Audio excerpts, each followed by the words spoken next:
Rockit. Nonstop. Penname. You are you and I am me. My name is Ted Evans. I'm a creator, producer, writer, actor of a web series called Funemployed, shot here in Chicago. Oh yeah! This is like the ugliest business card I've ever seen. Seriously, what do you really do? That's my real business card. Oh. My name is Michael Lippert. I'm a producer, writer, director, and actor and editor of Funemployed, and I play Jay. I'm all the burly man you need, right, baby? My knight in shining track pants. That's right. I'm pretty sure it's a scientific fact. My name's Dan Hale. I play Bill on the show. I also am part of the writing team.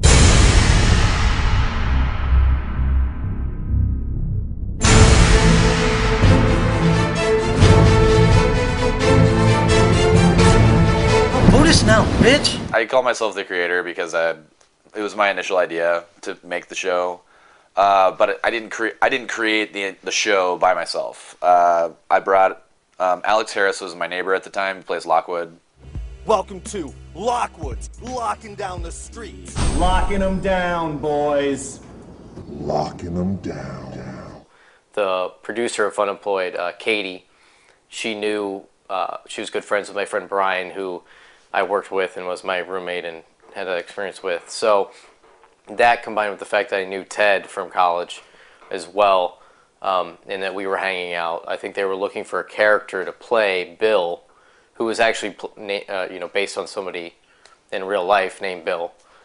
So I guess maybe 3, almost 4 years ago, Ted approached me and said, I've got this idea for a TV show that I think would be really funny. And he already had the name, Funemployed, and he just said, I want you to help shoot it, and you can play a character in it. When I moved to Chicago, I sort of got in on it, and we all started throwing out ideas, kind of meeting once a week, and eventually we had some scripts on our hands, and by the winter of 2008-9, we were shooting the pilot episode, and went up in April of 2009 was the first episode. You know, we've been working so hard and so long on this show, and not to have quite the audience that, not to quite, we thought it would blow up. We kind of thought we were going to put out this great product and it would just sell itself. And unfortunately, it's just not how it works. You got to really keep at it. And with Arcade Fire, it really, kind of vindicated us in a way and said, hey, look, you guys do have talent. You know what you're doing.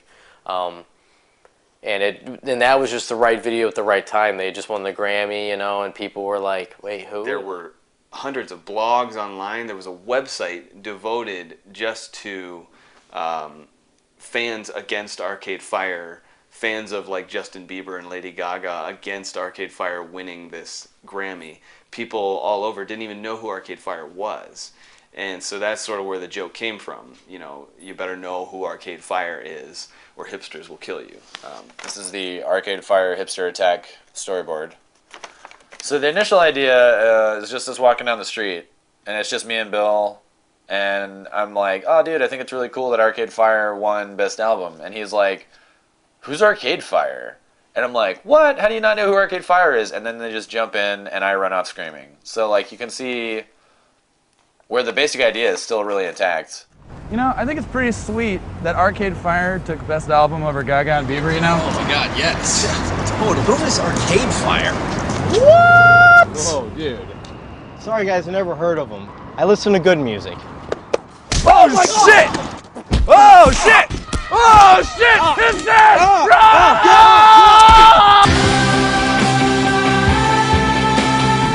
Run! Do you know who Arcade Fire is? Yeah, right there. Good. Bieber should have won. What? Dude, that's not cool.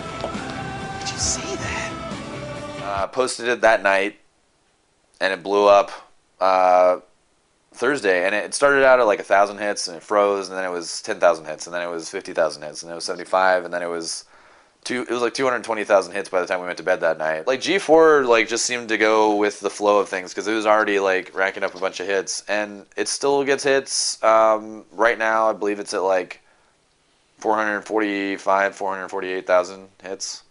We put a video up in one day.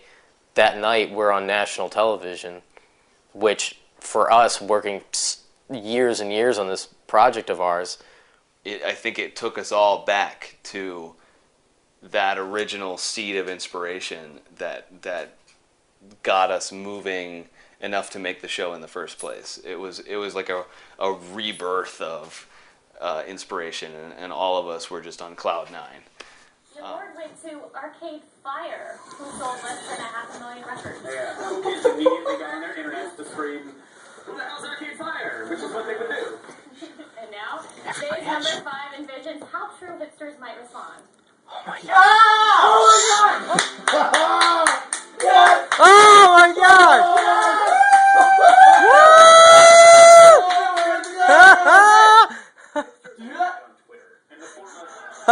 god!